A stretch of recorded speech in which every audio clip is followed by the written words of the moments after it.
Welcome back again new in new video. यसमा चाहिँ मैले सिस्टम सिमुलेसन मोडलिङको सेकेन्ड पार्टको भिडियो हो यो चाहिँ। र यसमा चाहिँ मैले यहाँ टपिक ल्याएको छु स्टोचास्टिक। सिधै कुरा गरौँ अब, किनकि जे गर्नुपर्ने कुरा मैले अघिल्लो भिडियोमा भनिसकेको थिएँ हैन। ल ठिक छ, त्यही कुरालाई एजम्सन गर्दै तपाईँ कन्टिन्यू हेर्दै हुनुहुन्छ भने एजम्सन गर्न परिहाल्छ, किनभने बुकले नि त्यही एजम्सन गर्छ, हामी पनि त्यही गर्छौँ। स्टोचास्टिक एक्टिभिटिज कतिदेखि चाहिँ त्यो अलि एजम्सन गर्नु यो चाहिँ गाह्रो भइरहेछ क्या।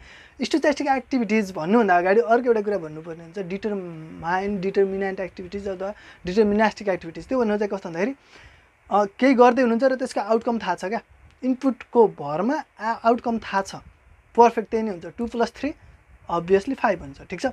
ओ त्यस्तै गरी तपाईँ केही गर्दै हुनुहुन्छ र त्यसको आउटकम थाहा छ भने द्याट इज कल्ड डिटर्मिनास्टिक एक्टिभिटिज गर्दै हुन्छ, थाहा छ। त्यस्तै केही एक्टिभिटिज यस्ता पनि छन्, यस्ता पनि हुन्छन्, यो चाहिँ समाचार पारामा भयो, तपाईँलाई इन्ट्रेस्टिङ लागेको होस्। त्यस्ता पनि छन्, त्यस्ता पनि हुन्छन् जसमा चाहिँ तपाईँ गर्दै हुनुहुन्छ र थाहा पनि छ आउटपुट यो हुन्छ, तर एक्ज्याक्टली थाहा छैन के हुन्छ। मतलब सेट अफ रिजल्टबाट, सेट अफ आउटपुटबाट कुनै एउटा हुनेवाला छ। तपाईँले कुरा बुझिहाल्नु होला। If you are rolling a dice, if you are flipping a coin, होइन इङ्ग्लिस बुझ्दैन भने ठिक छ, डाइस घोल्दै हुनुहुन्छ भने के हुन्छ त्यहाँ तपाईँलाई थाहा छ 1 देखि 6 सम्म पर्न सक्छ, तर एक्ज्याक्टली के पर्छ थाहा छैन। हो योलाई भनिन्छ स्टोचास्टिक एक्टिभिटिज, जसको आउटपुट चाहिँ ऱ्यान्डम हुन्छ र जसको आउटपुट ऱ्यान्डम हुन्छ र तपाईँलाई थाहा छैन। र अनि अर्को कुरा चाहिँ ट्रु ऱ्यान्डमनेस क्यालकुलेट गर्नै सकिन्न। मतलब तपाईँसँग कुनै पनि म्याथमेटिकल फङ्सन फर्मुला यताउता छैन। हुन त तपाईँ लुडो खेल्दाखेरि थाहा पाउनु लागि दुईटा छक्का पऱ्यो भने अब थर्ड छक्का स्योर पर्छ भनेर, होइन त्यस्तो यतातिर हुँदैन। एक्चुअलमा त्यहाँ पछाडिको लजिक के छ थाहा छैन, तर इनफ्याक्ट एक्चुअलमा ऱ्यान्डमनेस चाहिँ क्यालकुलेटेड हुँदैन। त्यही भएर स्टोचास्टिक एक्टिभिटिज भनेको त्यस्तो एक्टिभिटिज जसको आउटपुट थाहा हुँदैन।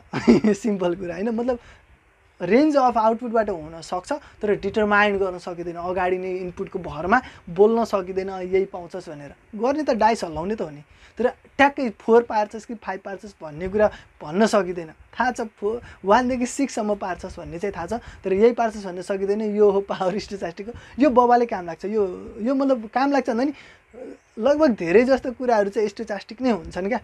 अनि स्टोचास्टिक पनि अझ अर्कै भाषा हुन्छन्, मतलब फ्युचरिस्टिक त हामीलाई थाहै हुन्न अझ, होइन। त्यही भएर स्टोचास्टिक एक्टिभिटी त्यो भयो। अब कन्टिन्युएसन डिस्क्रिट सिस्टम, यो चाहिँ अर्को पार्ट हो, अर्को सिस्टमलाई हेर्ने नजर हो।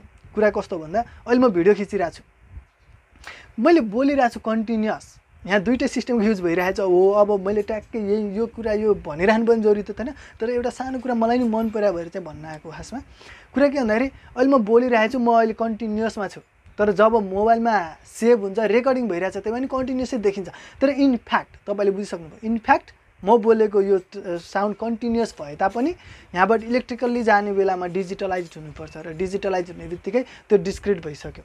कुरा सिम्पल छ। त्यही भएर मैले अहिले एउटा कुरा थाहा पाएँ, हरेक सिस्टममा त्यो हामीमा राम्रो र नराम्रो गुण छ भने जस्तै कुरा चाहिँ डिस्क्रिट र कन्टिन्युसको कुरा चाहिँ कस्तो भन्दा हेर्ने पर्सपेक्टिभ पनि हो। आजको यही हाम्रो सिस्टम जुन चाहिँ अघिल्लो भिडियोबाटै कुरा गर्दै थियो, यही सिस्टममा पनि हामी कुरा गऱ्यो भने फ्यानको काम चाहिँ के भइरहेछ, कन्टिन्युअस सिस्टममा छ, ठिक छ। हामी होस् स्टडी पर्पोज अफ स्टडीमा चाहिँ पर्पोजवाला नसके पर्पोज अफ स्टडीमा चाहिँ म्याटर गर्छ भन्ने कुरा थियो। किन थियो भन्दाखेरि हाम्रो उद्देश्य के हो त सिस्टम स्टडी गर्नुको। यो हाम्रो सिस्टम भयो, यो हाम्रो सिस्टममा हामी के कुरा स्टडी गर्न खोज्दैछौँ।